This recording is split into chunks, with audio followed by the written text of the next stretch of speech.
Hello all, this is Trinoya here with another World of Warships video for lag. Well, that's not entirely true. There is a World of Warships video playing in the back, but this is actually going to be a segment I'm going to start calling Latency Talks, or Latency Chat. I don't know, sounds cool to me. If you don't like it, go away, I don't care. Whatever.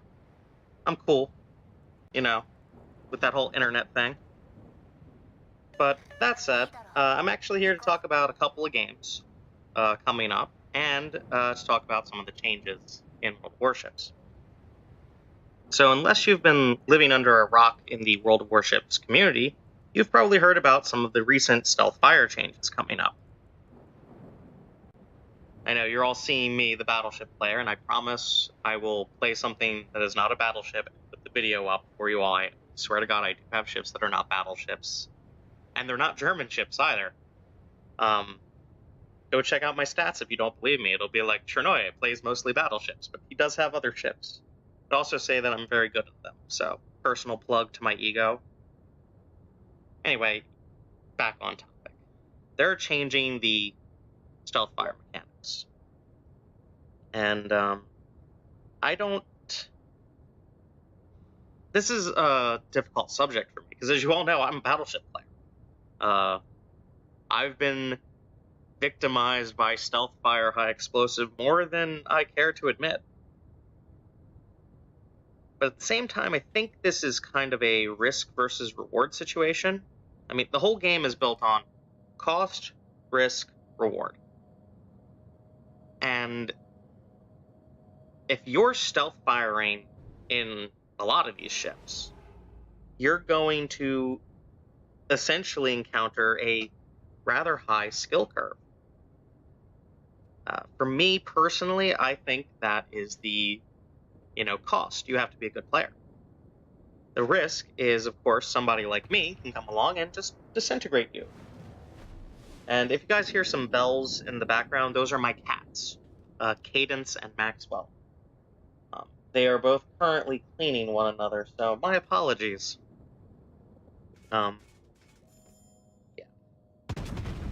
You have a risk versus reward assessment in every battle you go into. For some people, this is worse than others, especially in the higher tiers. So the payoff for some of the risk is if you have that high skill level, you can stealth fire your guns. And not just your torpedoes, but your actual guns. And I have some ships that are capable of this. I have the Atago, I have Benson, I have the Blisvakia, and I'm sure someone in the comments will tell me how I butchered that name. Feel free to do so. Feel free to educate me. I don't mind. So, I'm not entirely unaware of what cruiser captains go through on a daily basis. My Atago has a lot of neat tricks up her sleeve. I got the ability to shoot down aircraft. I have 10-kilometer range torpedoes, of which I can throw 16 into the water. It's got a lot of tricks, but I make one mistake, and I'm deleted. And you're going to see me delete a ship in this match that makes one mistake. Literally one mistake. So. I know, it sounds a bit... Oh, he's clearly just wants his cruiser to be able to stealth fire, but I don't play them enough to benefit from that, skill. I like to brawl. I like my battleships. I like engaging other ships, and I love the fireworks displays that come from having a Bismarck. And you'll see a little bit of that very soon in this match, actually. So, at the end of the day, I'm actually on your side, cruisers and destroyers. I don't think the old system was perfect, and I've been in this game since the beta. But removing what I kind of view as a reward for having a ship made out of, prayers and duct tape, that seems a little scummy to me. I'm not necessarily saying Wargaming's making a mistake here. They're trying to address problems that have existed for a long time. And actually, I'm going to link you all to a recent Mingles with Jingles video here. He actually goes into some of these causes, notably issues with carriers. for why the game has evolved this way. And he also talks about World of Tanks, which he's far more knowledgeable on World of Tanks than me. All I know in World of Tanks is that I die and lose. So, at the end of the day, I feel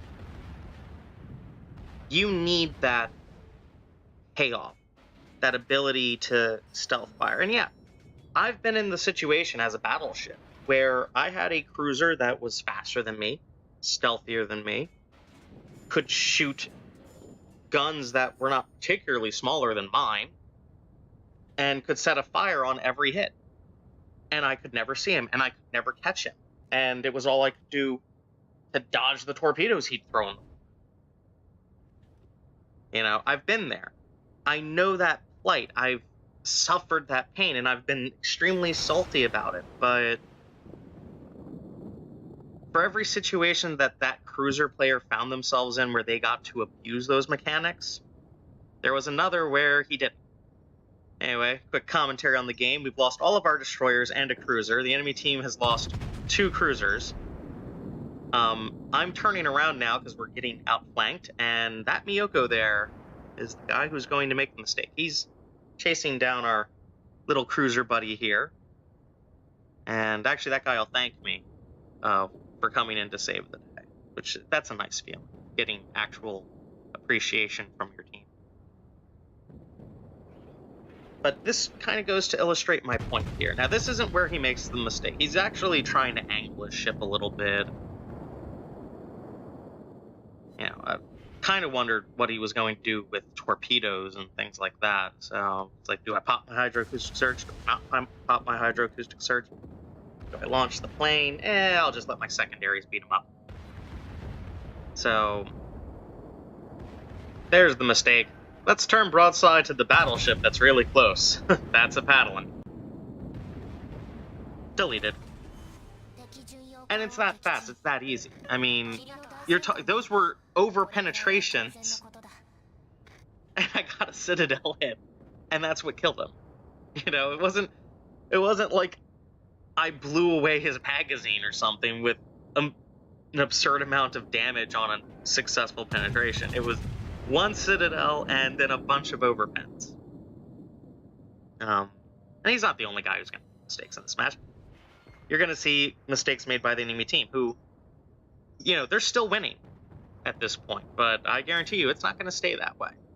Nah, far from it. I'm happy with how this turns out. But back on topic. What we're primarily discussing here is risk versus reward. If you have that skill to thread the needle, which for most ships, it's a pretty fine needle, you should probably get the reward. You can stealth fire, and, you know, I'll bitch and moan when I'm in my battleship and it's happening to me, but I'll also know kind of after the match, yeah, that's probably the first time in 3 months that particular cruiser or that particular destroyer got to do that and have it amount to anything. You know, this game's about teamwork. If you have a good team, the chances of a cruiser getting into that situation against you in the first place is almost nil. I've had destroyer players stay behind me because they knew I was being chased by a cruiser. That way, the cruiser would get spotted and I could bring all my guns to bear. And the cruiser, of course, was wondering what went wrong in the world. Sort of like how this New Mexico is going to wonder what just went wrong in its world. But first, I think we have more pressing matter. We got destroyers over there, and there's also an angry smoke cloud over there. Oh look, by slightly adjusting my speed, I have achieved torpedo beats and killed a destroyer. You too, battleship players. You too cannot get hit by torpedoes. And there we go. That New Mexico is beginning to question his life decisions with 13,000 damage. Let's see if he does anything worthwhile with his newfound experience. And the answer is no. He's turning away, and that's not what he needed to be doing. He's a tier 6 battleship. He should have charged me. Turning away, that's actually pretty much what cost the game here. if he had charged me and traded a tier 6 for my tier 8 Bismarck, and let's face it, the Bismarck isn't the most maneuverable ship in the world, they could have won this game. But he chose that that was too high of a risk, and he makes a run for the smokescreen. And his reward is his battleship becomes a submarine. Oh well. So, it's that whole balance act, you know, and Wargaming has their work cut out for them. I can't claim to understand what's going through their thought processes. I can't. For all I know, this could be the greatest change ever made in the game. I'm actually not active right now on the public test server, so a lot of this is secondhand information that I'm dealing with. But I still don't think it was necessarily the best move. With that said, I want to get off of World of Warships for a moment. Leave the video playing in the background for you all to enjoy. Still got a couple of brawls to get through. By the way, this destroyer here, there was nothing he could do. You know, that's a classic example of a situation where by the time he knew I was going to detect him, it was already over. That's the game.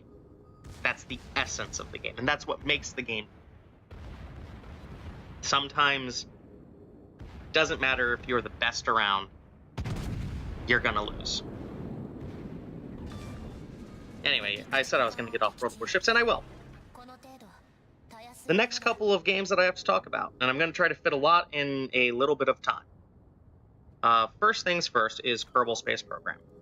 They have their new expansion coming up, which is their Making History expansion. And I know what any of you Kerbal Space Program players are saying. Oh, he's just going to talk about their new parts and things like that. And you could have done that with mods long ago, and that's true. I could have done pretty much everything in this expansion with mods.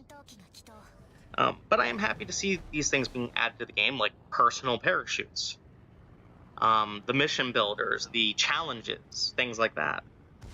But more importantly, in the thread in which the expansion was announced, and I'll link to it down here, Squad, the people who make Kerbal Space Program, stated when they were asked, if you bought the game before the cutoff date, which I think was April of 2013, there was a promise made on a blog post back then that you would never pay for an expansion or a DLC. So you're talking 4 years ago. Squad's not going to, you know, keep that promise, obviously. That's just stupid. You know, they weren't playing stuff. Well, Squad commented, you would not have to pay. Pure and simple, you do not have to pay if you bought the game before then. I don't personally benefit from this, so I'm not getting anything from Squad by plugging this. This is just something amazing for a developer to do. You know, they're keeping their promise, and it's a promise that by keeping, they're going to lose potential profit. Because I guarantee you, anyone who was playing Kerbal Space Program back in 2013 and is still playing it now, they're going to drop the money for that. Anyway, another Close Quarters, High Caliber, Kraken Unleashed, and I'm about to get the Confederate Award. This was a good game for me. I was very happy with this game. So yeah, Kerbal Space Program's developer team Squad, they're going to keep that promise. That's amazing. You know, so many dev studios don't care about obscure promises like that, especially when their team has undergone so many changes. And certainly a promise that's going to deny them fairly significant amounts of revenue. So, if you bought the game before then, Steam will probably have an email telling you when you bought it. There's that Confederate Award. And if you bought it through Squad, you probably have an email somewhere telling you when you bought it from them. So go check out your emails if you have it. If you don't have Kerbal Space Program, go get it. Next up on my list, City Skylines. I love City Skylines. It's a great game, spiritual successor to SimCity. It's getting its mass transit update. So that's something I personally have been looking forward to. I love mass transit stuff. I work in mass transit, actually, in the real world. I work for the city.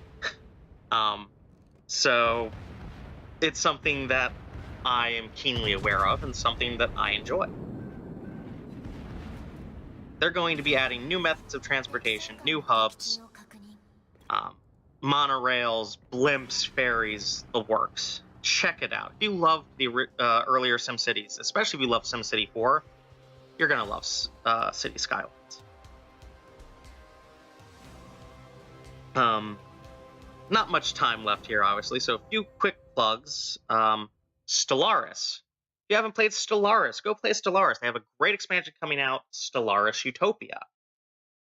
This game is kind of like a 4X real-time strategy, not unlike, say, Sons of a Solar Empire, but on the galactic scale. And it's really good. And the Utopia expansion is going to let you do things like ring worlds for you Halo players, or Dyson spheres for you sci-fi fans. So check it out. My last plug for the day, Airships Conquer the Skies. This is a little game that was recommended to me. I bought it. I've enjoyed it so far. If you like that Total War, strategic level and then tactical level, and if you like designing ships, this game is right up your alley. You're not going to find a lot of depth there right now because it's a relatively new game, but you'll find that it has so much potential. Anyway, that's pretty much all the time we have. Thank you guys for watching. If you liked the video, subscribe. Check out our Facebook page. I'm Trinoya. This was my Latency Chat. Yeah, we'll go with that, Latency Chat. You all have a good night.